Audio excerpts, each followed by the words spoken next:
I'm just going to unsnack the door. Okay. Yeah. Snacked. Unsnacked.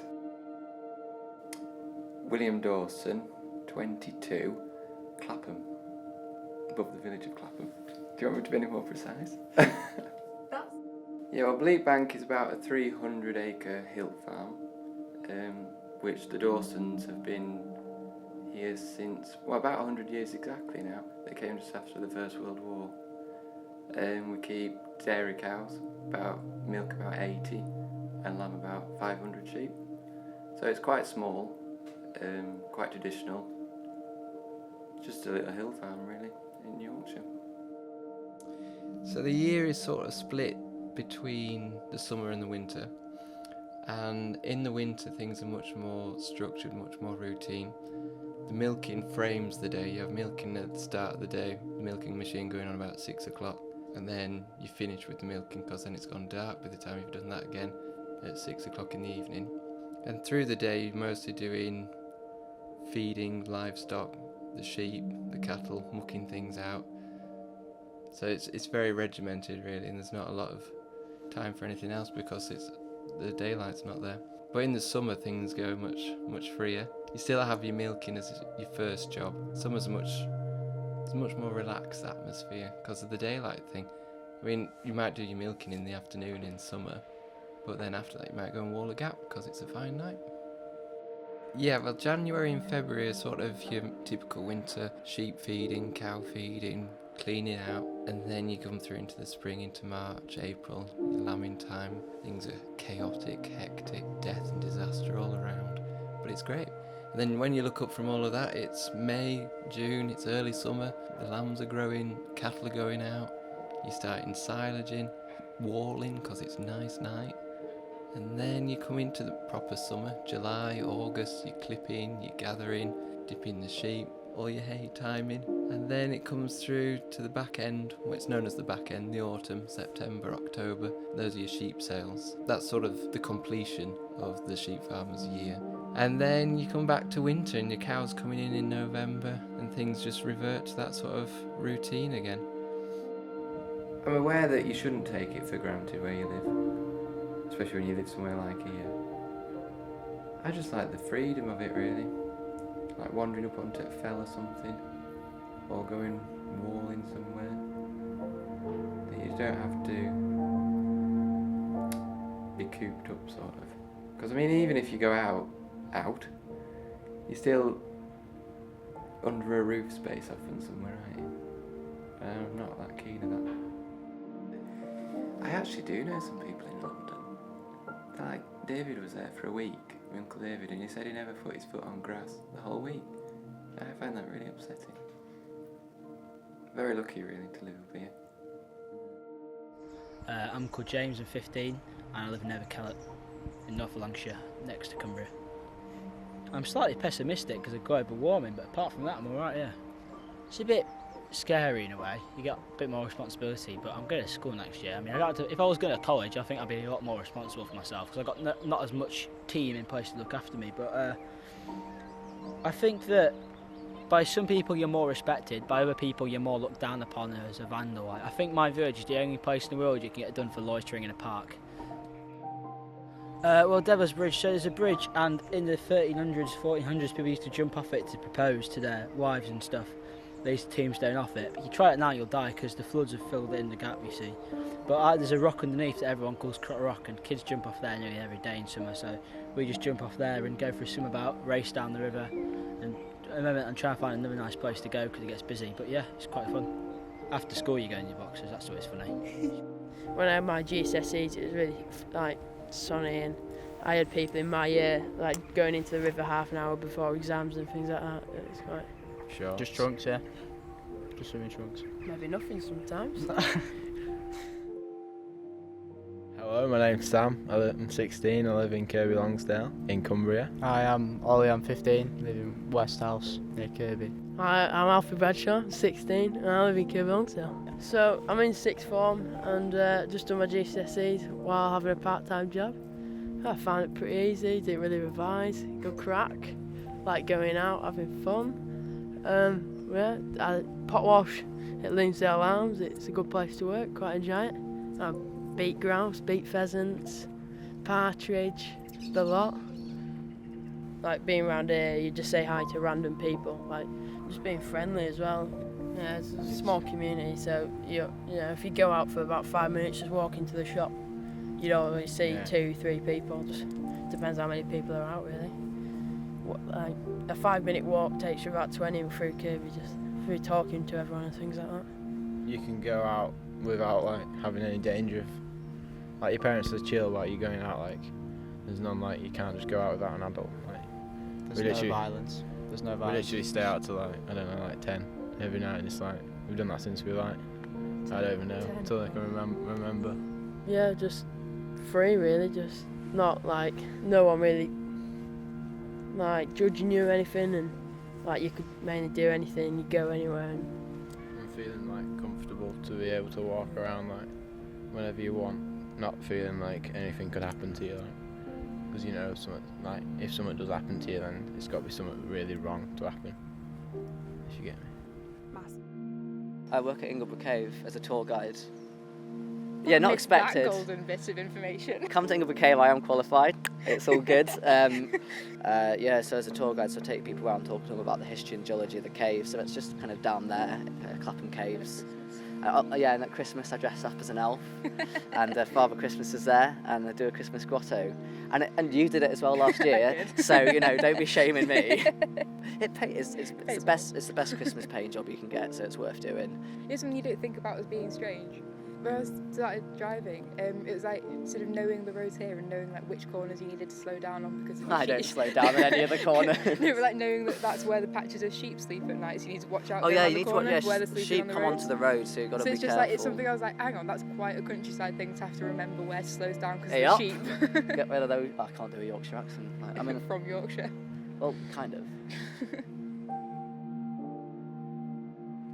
Yeah, I had space in my mum and dad's house to write lots of music and make art. I bought a potter's wheel from a grammar school in Liverpool that was closing down, and I put it in a shed at my mum and dad's house, and it was ace because I could spend hours and hours a day learning how to make bowls and mugs and pots, and all I had was the swallows for company.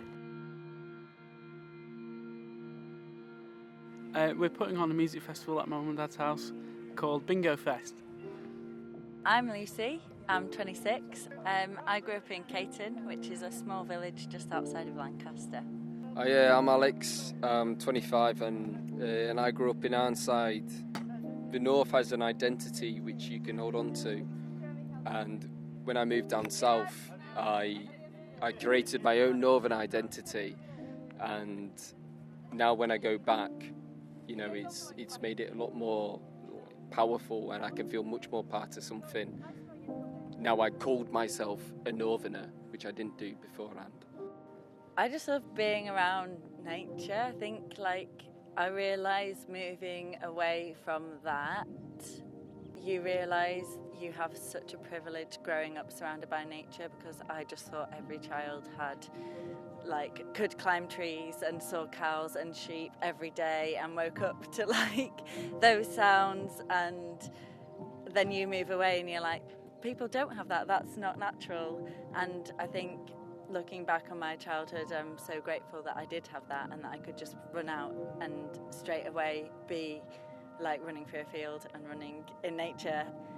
It's just that being so close to that is really important, and also just a sense of community. I think coming from such a small city or town, you know people, and it's really nice to know people.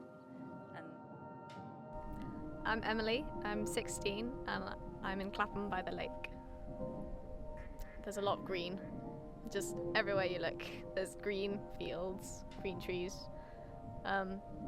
and a lot of mountains, which I always think the scenery is very important. I do a lot of swimming. I'm a fell runner, but not a very good one, but it's taking part.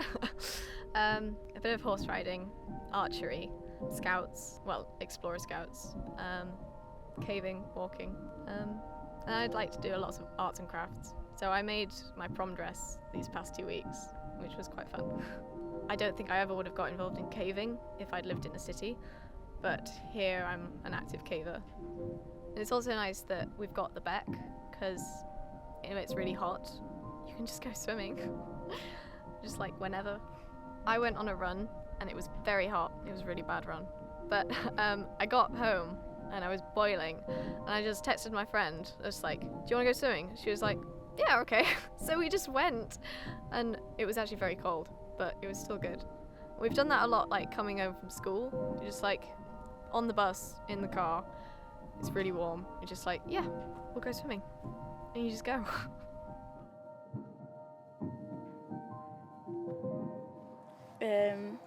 The community, the location, and just the whole place. It's just so nice. I'll definitely be coming back if I go to uni, local visits. Very lucky, that's one of my words, lucky. This tree in particular, there used to be a big branch and we would all climb up it. And then the more complex tree was that one. So when you got a bit more advanced, you could go up the big oak. So, yeah, start on the conker tree and then you could make your way up. So Kitty, I'm 18 and we're in Newby right now. I climb quite a lot, and I used to climb for Great Britain. It started when I was about 12. I got into climbing because my dad and my mum used to climb, but I did a little competition and I got quite competitive about it, so I started taking it seriously. But living in this area, it's just the amount of rock that's about. There's local crags like Malham and Kilnsey, and they're literally known across the country for being good climbing spots. So I'm very lucky to have got into the sport because it's taken me all over the world, and some of the best climbing is just on our doorstep. So I grew up on the Solway coast in North Cumbria in a very small village. I'm Melissa Davis. I am a poet and a freelance writer. Yeah, I feel excited to be a mum in this area. I know exactly the first place that I'm going to take the baby once it's old enough to go up fells, and that's going to be up Great Gable, which is my favourite mountain in the Lake District. It's a completely unique round shape, which is why I love it, and it feels so far away from everyday life, and you're just on top of Great Gable and it's freezing and it's always windy and it's just perfect. So my name is Hannah Hodgson. I write about, so I've got a life-limiting illness, I write about disability, and I also write about hospice, trying to say it's not a scary thing. There's quite a lot of steps around here, so I get quite a lot of poems from weird access things. I think places are aware that, you know, it's not an excuse to be rural and not have access. It's just nice that people recognise that things need to change and that they are. So I'm Sarah Smout. I'm a cellist and I write songs rooted in nature and landscape. The whole of the Dales landscape is really special to me because I've spent so much of my life exploring it, and it's spurred me on to want to visit other rural places and explore that connection between humans and the landscape, and how we've used it and abused it and how we care through it, and you know, what we can learn from past mistakes, and trying to create the best possible environment for the future. If a farmer, like a sheep farmer, heard me saying them, he'd be like, oh, she's not saying them right.